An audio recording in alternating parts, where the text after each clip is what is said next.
Welcome back to the Elise podcast, where we help women in perimenopause and menopause thrive unapologetically from the inside out. Today, I'm going to talk about something that comes up a lot with women that I speak to every single day about the program, about where they're at, where they say to me, I don't want to track my food. I don't want to measure anything. I don't want to weigh anything. Maybe they've had obsessive behavior before when it comes to food, and they're just like, it is triggering and I don't want to do it. And so the first thing I'm always going to say is like, let's not put too much emotion behind data. So I always use the analogy of like tracking your money, your budget. If you said, I'm making good money, but I'm not saving it, I don't understand what I'm doing wrong. You're going to have to start tracking everything that you're spending so that you can see where you're spending your money. So maybe you're like, yeah, I didn't realize that every time I went to Starbucks, I ended up grabbing a muffin that I didn't even care to have. And I ended up spending $15 when I just wanted a cup of coffee. Or, yeah, I didn't realize that every time I go to Costco, I end up spending $300 more because I just pick up random shit. And if I just stuck to my list, I would save over $1,000 a month, whatever it is. I don't want to tie too much emotion around data. So one of the things that we try to do in our community, FFWE, is to remove that emotional attachment to like macros or calories. But I recognize and I understand that for some, it's just like, it's not even that. It's the amount of emotional bandwidth you need in order to be consistent and tracking. And so today's episode is really about how to lose weight without tracking or measuring anything. And I will say this, that this is not like, this is nuance, right? Like years ago, decades ago, 100 years ago, people were losing weight without MyFitnessPal and counting macros. Um, the more we know, the more we know. So yes, we have that information now of like, and one reason I love to track macros is making sure that you're having enough of the right macronutrients. Are you having enough protein? Are you having enough fiber? Are you having enough healthy fats for hormonal optimization? So these are super important, but let's just pause and put a pin on that and talk strictly about weight loss. So you want to lose weight and you don't want to track, what do you do? I'm going to go through 3 tips today that you can take and put them in your back pocket for your next journey of like, hey, I want to lose weight and I don't want to track a fucking thing. Okay, so let's dive into it. So the very first thing you're going to have to understand is if you want to lose weight, you're going to have to eat less than what you're doing right now. I'm going to say that again. If you want to lose weight, you're going to have to eat less than what you're doing right now. But I caution you, if you're someone like me or someone like I used to be who ate one way Monday to Friday and another way Saturday and Sunday, make sure that you're focused on the wrong, like you're solving the right problem. So if you're like, the solution is when I'm dieting down Monday to Friday, I'm going to diet down harder, then you're doing it wrong. Okay. And if you're someone who I used to be is like, hey, the weekends is when I would eat like an asshole, that is what you should be focusing on. You should be focusing on, how do I rein it in? Okay. So in a perfect world, you'd be overeating the same amount every single day. And therefore, changing your habits, behaviors, beliefs, patterns every single day would be easier.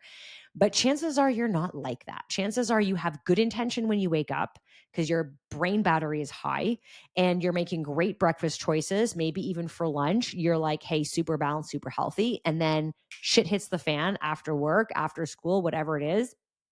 And then you come home and then your battery starts to drain and your decision-making ability starts to get, at a crossroads, and you're like, fuck it, I'm going to the chips. Fuck it, I'm going to the wine. And by the end of the day, you're like, fuck, I blew it. Okay. So like 10% of your day was, let's say, out of quote unquote control, and 90% of your day was super disciplined and balanced. And now you're like frustrated because the next day you wake up, you got to start again because that 10% negated that 90%, and it's so unfair. And you're like, I don't understand. I'm doing everything right. Okay. So I need you just to take a big fucking magnifying glass and get super real and raw with yourself. Because if you're not tracking and you're not counting, you're going to have to get intuitive. And I don't necessarily mean intuitive eating, because I'm going to give you strategies, but you're going to have to be intuitive in terms of like, where are your deficits in your intuition? So like for me, I know that when I am tired and, I'm super run down and it's towards the end of the day, I am not going to make good choices. I'll probably remove myself from the kitchen. All right. I know that if someone puts a bag of popcorners in front of me when I'm feeling shitty about myself, I'm likely going to eat them. But if you put that in front of me at the beginning of the day when I'm rocking it, I'm not going to even take one look at it. Okay. So you got to take yourself right now under that magnifying glass and get super real.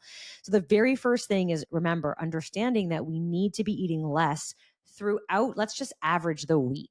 Okay. So if you're someone like me, again, that like on the weekends is when everything went to shit, let's focus on the weekends. If you're someone that, everything is fine until the end of the day, I want you to focus on today. If you're someone that is like, I eat the same every single day and I'm overeating all the time, then great. You can use these concepts for all the time. So the very first tip I want to say is think about eating 1 spoon less per meal or about 20% smaller meals. So what does that actually look like? All right. So you're going to have to waste food or you're going to have to package up food. And either of those are not wrong. And I do not judge you. Okay.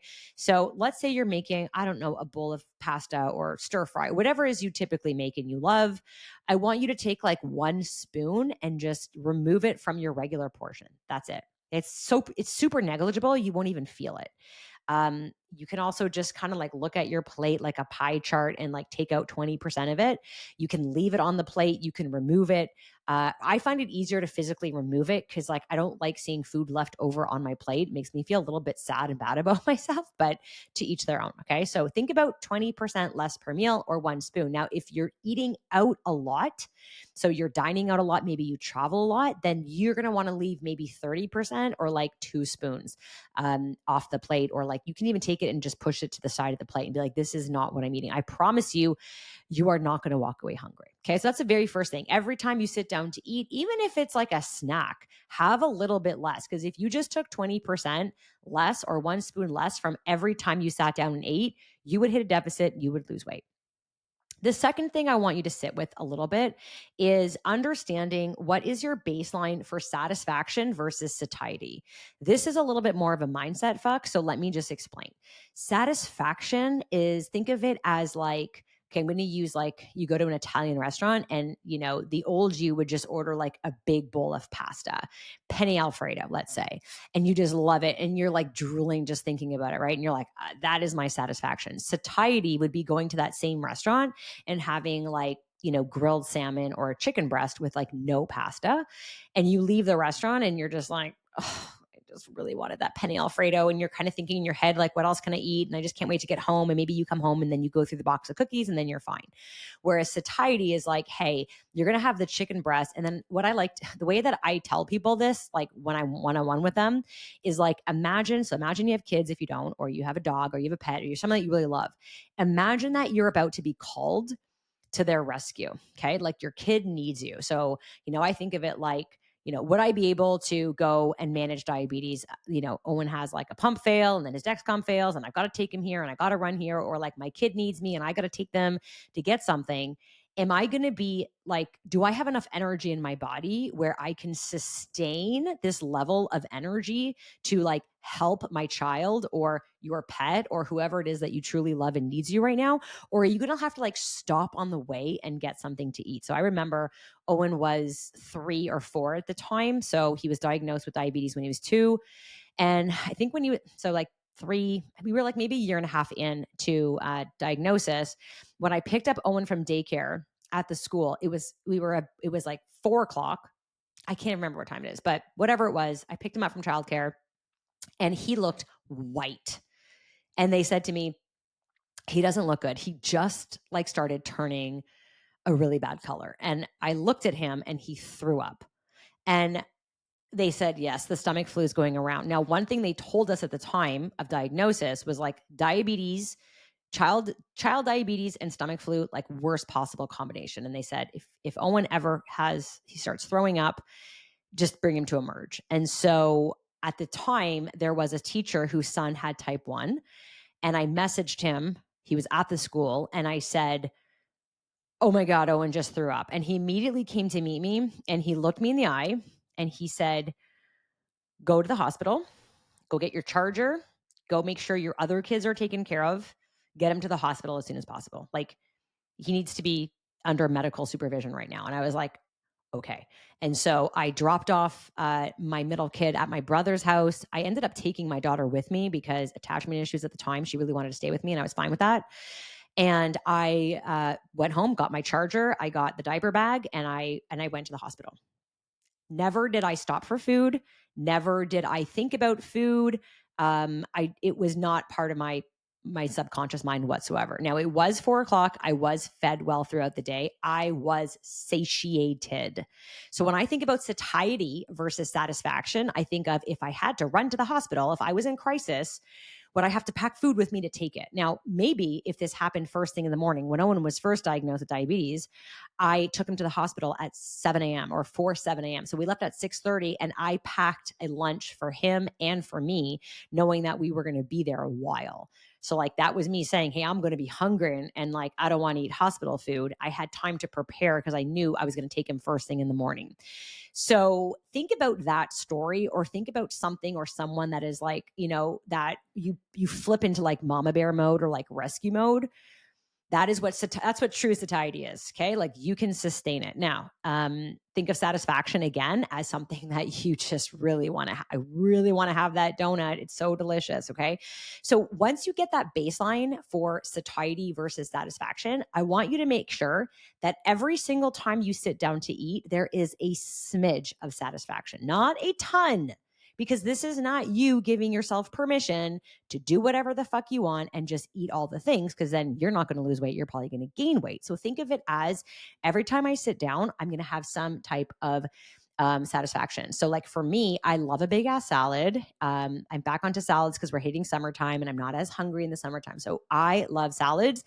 And for me, satisfaction is like this salad dressing. I keep my chicken. I put chicken in my salad. I like batch cook it on Sundays and I make it super plain. It is like, I'll do like a olive oil, a little bit of olive oil spray on there with like some barbecue seasoning. So not very tasty if you're just gonna like sit and eat chicken, but I'll have it with salad and then I'll add salad dressing, because I used to do oil and vinegar. That shit does not fly for me anymore. I don't find it satisfying. I don't like it. I have my Caesar dressing and it is so delicious. I'm eating that salad, like thinking about it now, I'm drooling. Okay. So that's the satisfaction piece to it. If I just had a salad with oil and vinegar, I wouldn't be satisfied. I'd be reaching for chips. I want you to think of some level of satisfaction. This is not like, and then I had a chocolate bar. But if you're like, I love chocolate, then like maybe you have a square of chocolate after every meal. All right. So it's something that's just a splash of satisfaction so that you're not in the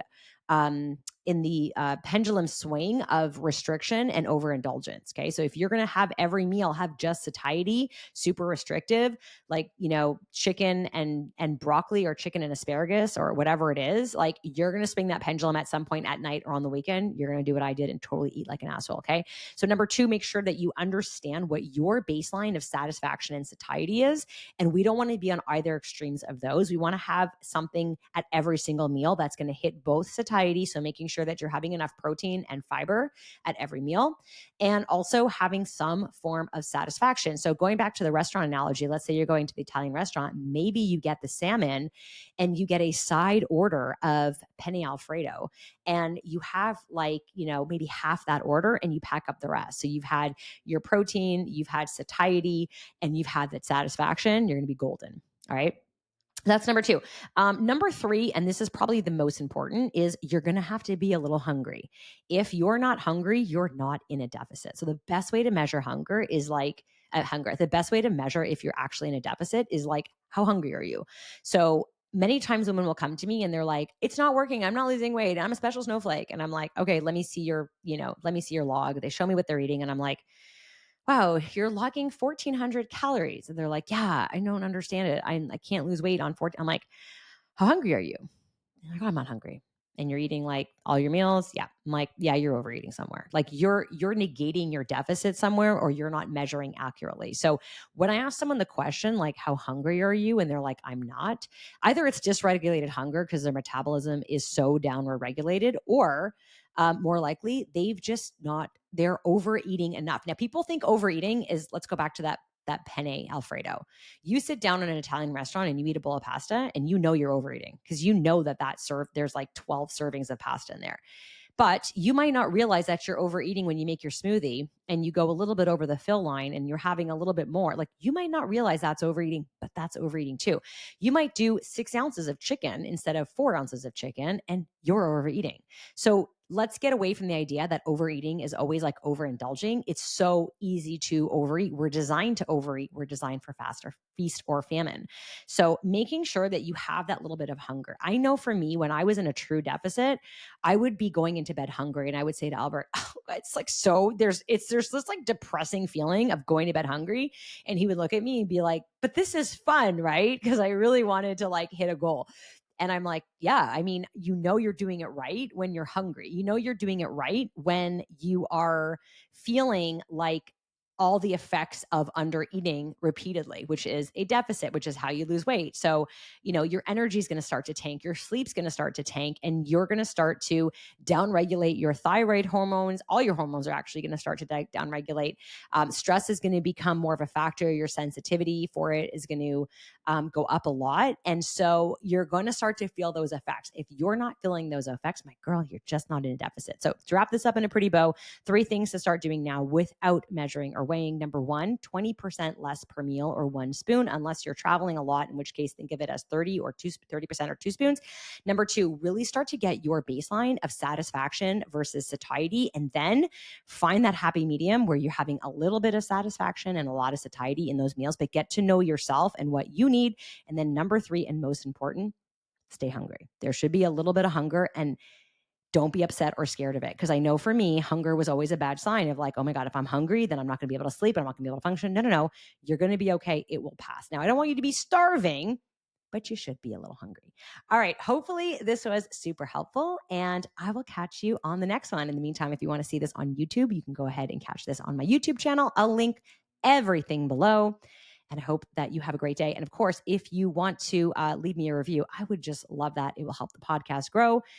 And then also, if you want to reach out to me and let me know how this lands for you, and if it actually helped, were you able to lose weight without tracking or weighing anything? Until the next time.